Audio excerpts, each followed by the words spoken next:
Jim White retired before the season started for the Brookville Bees, but Chris Glaize, very excited to step into some shoes and take the head coaching job at Brookville. Chris Glaize, a Bee through and through. He's a student. He was a student at Brookville. He's been an assistant coach for several sports.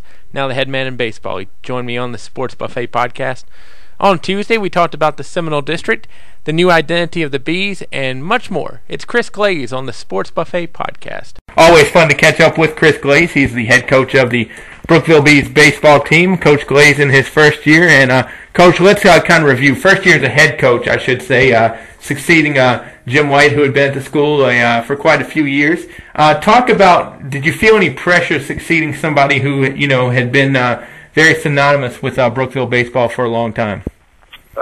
Obviously, yeah, there's some pressure that goes along with it. I mean, he established this program a long time ago, and by his winning and his record, went 424 wins. It's a lot of pressure that I do put on myself. But I'm a Brookville person and really want this program to succeed.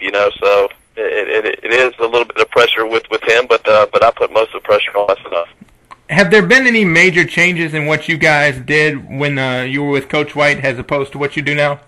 Well, sure. Last year's team that Coach White built, that was a hitting team. It was like 10 seniors, and they could really hit the baseball. This year's team's quite different, and you always manage to the strength of your team.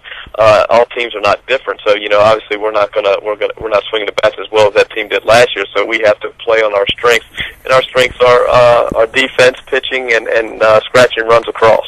So yeah, obviously we're going to be a little bit different than that team was last year. I don't care what the sport is. Anytime you've got to replace 10 seniors, that sounds like quite the challenge. What has been the most difficult part, aside from something obvious in terms of it's just 10 new jerseys to fill, but what's been maybe a part most people wouldn't think about that's been hard? Well, that's the inexperience. It's the speed of the game. It's a whole lot different than these kids are used to. The ones that are playing now either played varsity last year and didn't get any time, or they're up from the JV game. So the pitching is a whole lot different, and the speed of the game is just a whole lot faster. And it's taken us a long time to get adjusted to that. Now these kids have had a great season for us in the summer, with Legion ball, but still not the same. Not a Friday night game at 7 o'clock under the lights and facing a quality varsity pitcher. So it's the speed of the game and the pitching, and that's got us a little bit here. How helpful is it though that if you guys wanted to with the VHSL Rule change, I don't know how much you guys got to play before, the spring, where in past years you haven't been able to really go until, you could do a little weightlifting, a little conditioning, but this year you could have kind of gone full out, if I'm not mistaken, because I think the rule was in place. Did that help? Yeah, I think it did, but, a small school like we have, most kids play other sports, so they're either playing basketball or they're doing other things. We have a lot of kids that swim, which obviously helps our baseball program, that gets us a lot stronger. But, I think it will, in the years to come. Our problem is that we have a football team that practices on our baseball team, so we really can't get outside a whole lot. But we do weight lift, and we work inside, work on our swings and everything like that. So it is going to help, but it's just going to take a little time. For the average fan who might not be thinking in terms like I think, and I'm just as average as anybody else too, I guess, but what kind of stuff can you do baseball-related with the ball, with the glove, with the bat, but not be on the field to where if football needs to be there, they can be there, but you can still be doing something other than just, looking in the mirror and working on form? Well, we're lucky that we have a gym where we can actually set up an infield. Can't do a lot of outfield stuff, but we can actually set up an infield. So we work on exchanges, infield, middle exchanges, shortstop, second base exchanges, double plays, and all of our bunt coverages. So we go over all that stuff when we're inside. And as far as swings, we have a cage that we put up, and of course we're working on our swings as far as pitchers. We have tees set up everywhere, and we just work on a lot of fundamental stuff while we're in there. We hate to be in there, but we try to make the most of it when we are. You mentioned the fact that you have guys playing other sports, so it doesn't really give you quote unquote baseball only people. But I've had coaches tell me they like guys playing other sports in terms of if they're a star in one sport, it gives them, if they're a star in baseball per se, but they're not a star in basketball, they learn some role player skills and everything. Talk about the good points of somebody else playing another sport, even though it means you can't have them for, those 3 or 4 months. Yeah, well, I tell you, this football team that we had that won the state championship went undefeated. And that team's accustomed to winning. Right. So you get a kid that comes in here that doesn't like to lose. They're not used to losing. They come in here, they're winners, they're aggressive, and they want this program to succeed too. That's a great thing for us to get football players. The basketball guys are constantly running up and down the floor. We have some pitchers that play basketball, and now we got some guys. We got a whole bunch of them that are starting to swim. And you want to talk about a great exercise for baseball is swimming. Man, you work every muscle. It's a great sport. We're getting a lot stronger. Yes, so it's these kids compete in every sport. They come out here and compete, and it's a must. If I asked you what the turning point of the season was so far, what do you think it is for your guys? Well,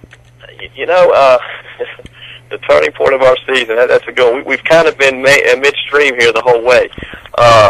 We beat a good Amherst team, the first time that we faced those guys, and these guys finally understood that, hey, man, we can't beat good teams. We always thought we'd be middle of the road. We had a goal of 13-5 at the beginning of the season. If we take care of business these next 2 games, we obviously have a chance to go 12-6, which is pretty close to the goal that we set at the beginning of the season. We're playing very well right now. We've won 2 in a row. We're starting to come together. We're starting to get a lot of chemistry. It's taking us a while to build this team chemistry. Finally, the game that we lost to Amherst the other night, we had 8 errors, and David gave up 5 unearned runs. And, these guys just pulled themselves in the locker room and said they're tired of underachieving. They're tired of losing. If we're going to do something, we need to pick it up now. We go out Saturday against a good Cave Spring team that beat us the first time. We beat them 6-2. We play airless ball. We come out and finish a game last night with Liberty. We scratched the run across, late in that game and get the win. And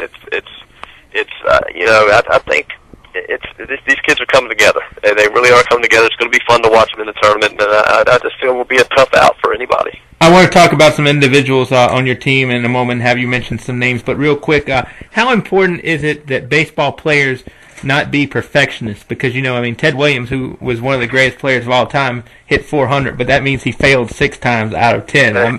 How important is it that you get your guys to where, hey, if I make an out, or if I, strike out, or whatever, it's not the end of the world, it's only one play type of thing? Well, obviously the game's based on failure, so there's a lot of failure going up. Our plate approach is simple. We just try to stay smooth and square the ball up as much as we possibly can. It's that simple. Obviously, we're not going to do that all the time, but these kids keep on battling, and that's what we expect them to do. And they're getting used to it. Nobody likes to fail, but this game's going to fail. But we try to have productive at bats, meaning if somebody's on, we try to advance the runner. We're not always going to hit it hard, but we do try to have productive at-bats. Again, advance runners, get bunts down, do little things that we can to help this team win ball games. If Brookville's going to get some wins from here on out, tell me some guys that people should watch if they come out to a game. Well, I tell you, I'm biased, but there's a couple of them here. Of course, our pitching has been outstanding this year. I'd say we have an ERA around 2 or a little bit under. It starts with David Goulding. He's pitched well. Now he's our number 1, and he's going to, he's had to pitch against tough teams. Forced twice this year, obviously.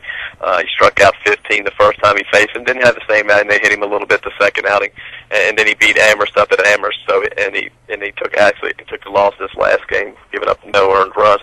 But he's going to have to be strong for us, and he will. He's a bulldog. He wants the baseball, and he's going to get it. Travis Burnett's been a great surprise for us because now he's our number 2. He's throwing very well. I think he's 5-2 now on the mound, and with an ERA again of under 2, it's been very, very pleasant surprise. Plays center field for us, runs real well. He's been hitting 400 for us all year long. We've had him at the leadoff spot because he can, steal bases. We've had him in the number 3 spot. We've had him in the number 4 spot. So he's kind of our go-to guy offensively. Then we have our shortstop, Reed Bryant. He's just a sophomore, but he doesn't play like a sophomore. He plays like a daggum senior. He's just got a nose for the baseball. His baseball instincts are making not play like a sophomore. He's in the middle of the infield for us. Those 3 guys, catalysts for us. But, we really don't have a lot of guys that are head and shoulders above everybody else. We're a one team with one common goal, and that's to win ball games. So they all play well together, and that's what it's going to take for us to win. Not an individual, but it's going to take 9, 10, 11, 12, 13 ball players. I think a lot of times when kids get a new coach, there's a feeling out process, and the coach has got to get to know me. I got to get to know him, and especially I got to get to know him before I can trust him. But not really the case with you because you've been around the program. How helpful has that been to where you don't have that, hey, Coach Glaize here, nice to meet you, and you don't have that feeling out process? Well, obviously, I'm different than Coach White. He's a little more quiet than I am. So these guys, they do know me that I yell a little bit, but they're all used to it. They've played for me through the JV teams and last year, and I think that helps a lot. It's not a new guy coming in. They do know me, and they know I know where they stand in the program, how hard they've worked, or where they need to play, or where they need to be. And it's not like a new guy coming in and doesn't know anything about the program. And how important is it too? Because I think a lot of people when they and I've been around sports a lot and seen a lot of coaches yell. But I think when coaches yell, they're not yelling at you, if that makes sense. How important is it to get a kid to understand when I'm not yelling at you per se, I'm yelling to you? Well, nowadays it's pretty tough, because you don't yell for errors, so you don't yell for mistakes like that. Because again, baseball is a game based on failure. You yell at for mental mistakes, not being in the right spots. Mm-hmm. But for the most part, we've been in the right spots. We've done what we know where we're supposed to be. We do those little things well.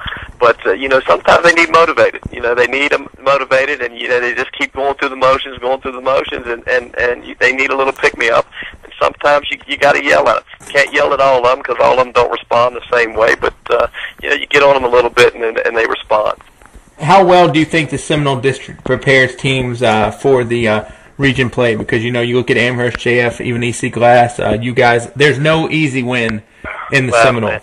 No, I'm telling you, it's been that way since I played in the late '80s, and I'm telling you, it's one of the toughest leagues that obviously it's the only league I've ever been in, but I keep an eye on all the others. But I'm telling you, anybody can beat anybody on any given night, and that's the truth. And you can tell by the first two guys where they got Emerson Force, they got 2 losses. Right. Glass, I think, have 3. Then we have 5, and Russboro's right near us, and Liberty's right near us, and Heritage has played everybody tough. It's from top to bottom. I would put us up against any league in the state of Virginia. You mentioned you've been in the district really since the '80s. If you had to put your finger on one thing that keeps the district solid year in, year out, what is it? Wow. I mean, that's tough because you got a lot of. You got a lot of great coaches, but great coaches are only as good as their players too. At the same time, yeah. I can never think of really that many bad players in the Seminole, or where the player of the year was weak. Put me on the spot. Yeah, I mean this district has been really blessed with a lot of good coaches. With Coach White staying around for as long as he did, Coach Thacker over at Russboro staying around. Everybody stays. Coach Cutler back when he was at Liberty. But there's been pitching since then. There's been great hitting since then. I think it's a lot of talent. It's a lot of talent. But as a coach, you still have to know what to do with that talent. I would say it's a lot to do with coaching, but you got to have a little talent, but it's what you do with that talent, and that makes this district, the Seminole tough. And I think one of the other things that's pretty cool too is the guys that are, or most of the guys that are coaching in the Seminole, or even assistant coaches, have played in the league. I mean, G played at JF. Coach Thacker played at Liberty before going back to JF, even though it's been a few years. But I mean, everybody has that. It's kind of like that league pride type thing going. That's unique. I'm telling you. Coach Yost that helps us, Gene Yost, obviously went here to Brookville. I went to Brookville. Our JV coach, Tyler Coleman, went to Brookville. His assistant, Ernie Sawyer, came to Brookville and played. And I think that's the way it is across the board. I know it is in Amherst, Joey and Dawson up there. And, of course, Coach Thacker and Gillian and all those guys, most of them went to Forest or Liberty out that way. Right. And Mike Thompson down at Liberty. Right. And Gotzi, I think, at Russboro went to William Campbell, I believe. But, right. So they all know the district, though. Yeah. So everybody's familiar with it, and I think everybody takes pride in this district. They're all a bunch of great coaches. You can tell their teams are well coached. People are hungry to want to win ball games, and I think that's why anybody can beat anybody on any given night. Coach, definitely great time talking to you. Hope we do it again soon. Last question, though. Give me a couple things that Brookville needs to do in the next few games and to get some W's in the tournament and hopefully be playing in regionals as well? Yeah, well, I tell you, it's new this year. I think they're only taking 3 teams from the Seminole, but what Brookville needs to do is we need to take care of business these last 2 games. We need to take care of business. We need to win these 2 ball games so we establish some momentum going into this tournament, because this Seminole tournament is tough. Once we get in that tournament, we have to pitch it well. We have to pitch it well. We have to play defense. We haven't been playing defense very well. We kick it around a little bit, but we have to stay in ball games that way. And we have to find a way to scratch runs. I know it's a cliche. Everybody has to say that. We're not hitting it great right now, but we are going to have to scratch runs any way we can get them. But pitching and defense, obviously, is what we need to do to get us through this tournament. Coach, best of luck. We'll talk to you again real soon. Thank you, Bob.